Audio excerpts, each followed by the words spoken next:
how to convert 100K to 1 million using shares or in shares. In other words, I'm saying, how do you make 100,000 or how do you move 100,000 all the way to 1 million in the shares? You invest that money in the shares all the way to that figure. How do you exactly do that? That is a question that I was asked by one of you guys who approached me and said, hey, Joseph, if you don't mind, by the way, you can go ahead and make a video about that. Probably that can be of help to many people out there. Here I am, guys. That's why I always encourage you. If you have a question, put it on the comment section. I'll pick it up there and I'll make a video for the benefit of everyone. Let's figure out with you guys, how do you convert 100K all the way to 1 million investing in shares? Before I even tell you to subscribe or do anything, you need 4 things. The first thing that you need is capital gain. The second thing you need dividends that you need to reinvest that dividends. Number 3, you need patience. And number 4, you need top-ups. Those are 4 things that you need. Let me say once again, you need capital gain. I'll tell you what's that. You need dividends to reinvest. Again, you need patience. And number 3 or number 4, you need top-ups. Let's get on the business now. Go ahead and subscribe. Why? So that anytime and every time I upload a new good video, you'll be notified by YouTube. And don't forget, smash that like button, leave a comment in the comment section, ask me a question, so that will be of help to each other. Okay, you have a budget of 100,000, you want to do something with it. So is it wise to invest in 1 share or 2? I would advise you can pick even 1 share. Okay, don't over diversify, pick 1. Okay, for example, you can pick Britain, or you can pick Safaricom, or you can pick Equity or KCB. All right, so, or maybe pick 2 at most. Don't go beyond 2, just pick 2. All right, so now here we are. Remember one thing, shares pays dividends. At every year there is a dividends coming in Kenya. We get an average of 13% dividend yield. That's what we have, 13% dividend yield. And when it comes to the capital gain, woo, this one can reward you handsomely. If you go by the statistics that we had, starting January 2026 to June, we had a return on an average of 26%. So if you take 26% plus 13%, you have yourself 39%. And remember, to move from 100K all the way to 1 million, guess what you need? 1,000%. Or you need to 10 times move your money. Assuming the stock market remains the same with an average dividend of 13% and a capital gain return of 26%, but allow me not to use that reliance because not every time we have that kind of a percentage. But anyway, let's use that case scenario of 39%, and then I'm going to drop that, and then I'm going to drop that further so that we can move towards the realistic figures. So what is 39% of 100,000? That gives you around 39,000, right? Assuming you are not paying the returns, what do you call them, the taxes and what have you. Assuming you get 35K for the returns of 100,000 at an average rate of 39%, then what you do, you reinvest this money. The dividends usually sent to your account, a bank account immediately, so you need to withdraw that money, then buy shares. But the question will be, assuming these shares moved, let's say you bought a share at 20 shilling and these shares moved all the way, say, to 30 shillings. So as a result, let's say you earned a dividend of 13% of 100,000, that's around 13,000. Let's even call it 10K because of taxes and what have you. So as a result, you'll be buying, if you decide to reinvest this money, you'll be buying less shares at times and less shares and less shares. Why? Because the shares will cost more, assuming that you're having an upward trajectory. So you'll be buying less shares as time goes by. So as a result, it will be wise maybe to reconsider investing either into a different company whose performance are promising and moving there. But the question would be, does it mean every month or every year once you get your money, you'll be buying new shares? Not necessarily the truth. Now, here we are. So every time you get your dividends, please, you plow back. In other words, you reinvest them. One thing that people do not know is that shares do not pay you compound interest, or they don't give you compound interest. The only way you can realize compounding factor in your stocks is when you reinvest back the returns that you're getting from the stocks. So let's say you get an average of 13%, you reinvest that money. That is 13,000, all right? And then from the capital gain, that is a paper appreciation. If it's 26% capital gain, in other words, let's say you bought shares at 20 shilling, the shares are moved all the way, say, to 32 shillings. What you have, you decide to sell the shares today is what we are calling it 26%. That's what we had. Those are the returns we had this month, or rather this year, ending this year starting January, ending June. That's like a month ago. Again, I'm making this video in July of 2026 at the tail end. To be specific, date 29. Date 30, sorry. Now, from that point of view, so you keep on reinvesting back. Now, listen here, we've gotten the capital gain I said we need. Number two, we've gotten the dividends. In other words, pick company that pays dividends, right?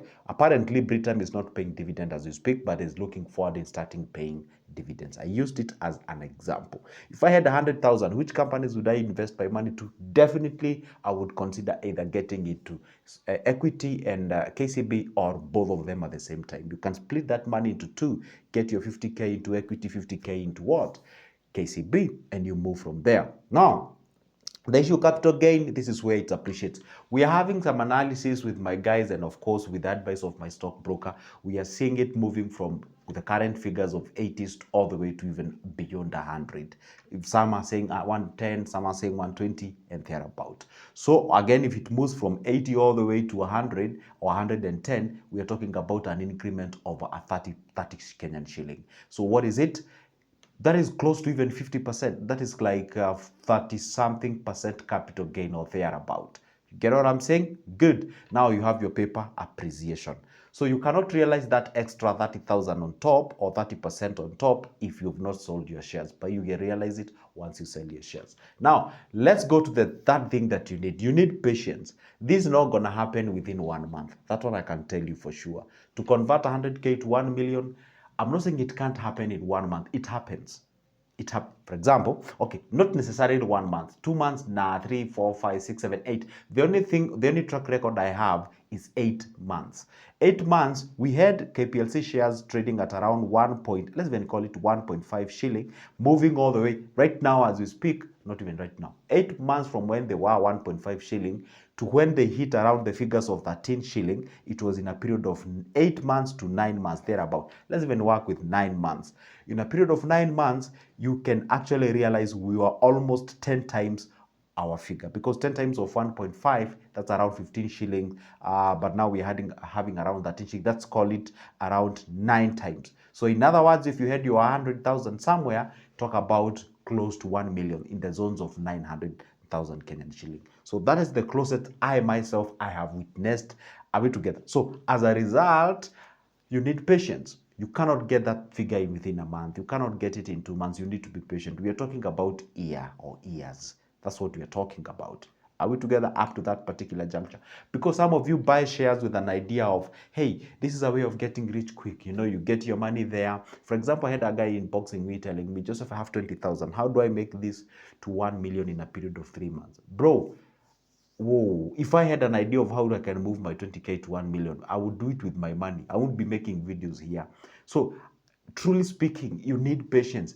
It's not a get rich quick kind of a thing. It's not a thing that you go click and then you become wealthy or something like that. No, you have to be patient, plowing back, be consistency. The last thing which is very important is called the top ups. We need to top up. We cannot just take our 100,000, put it out there, forget about it. Sure, one day it will actually accumulate to your 1 million, but you have to take a lot of time. Talk about it will take you time, by the way. It will take you time. It can take you even 7 years, 10 years, or even beyond that.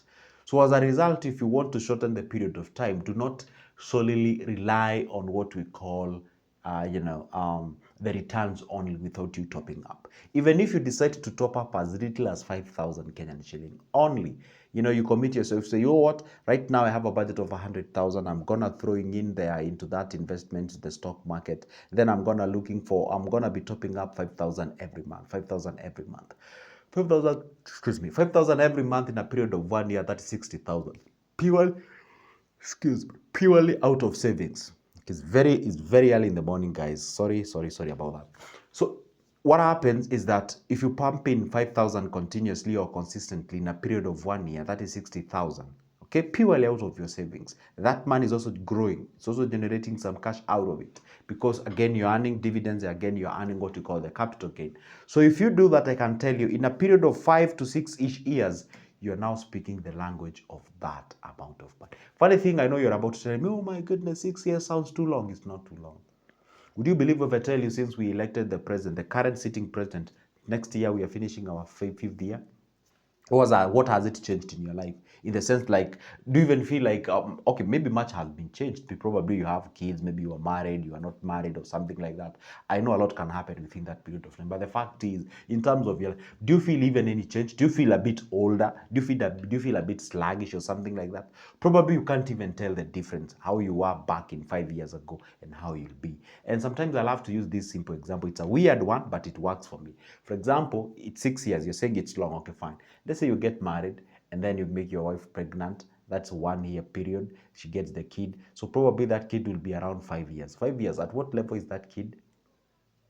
Funny thing, that's, I don't know, grade 2 or grade 3. Not even grade 2. I think it's grade.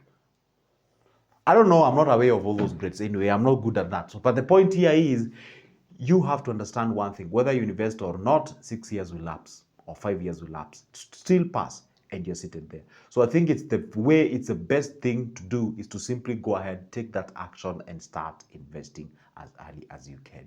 Funny thing, if you have a budget of 100,000 with the 5,000 to spare every month, I can tell you in a period of 5 to 6 years. By the way, I don't know why I have a feeling it can even take way less than that. Way, way, way, way, way less than that. Don't be shocked. You can actually be a millionaire, for your information. For your information. So whatever you do with this information, it's all up to you guys. Remember, this is never a financial advice. This is just an educational video to just let you know it is possible to move from one figure to the next for a determined person who remains consistency with patience and, of course, commitment. You can actually hit those figures. This is Good Joseph. All the time, in case you need my services, go ahead and hit the like button. Make sure that you subscribe and leave a comment on the comment section. See you in the next one.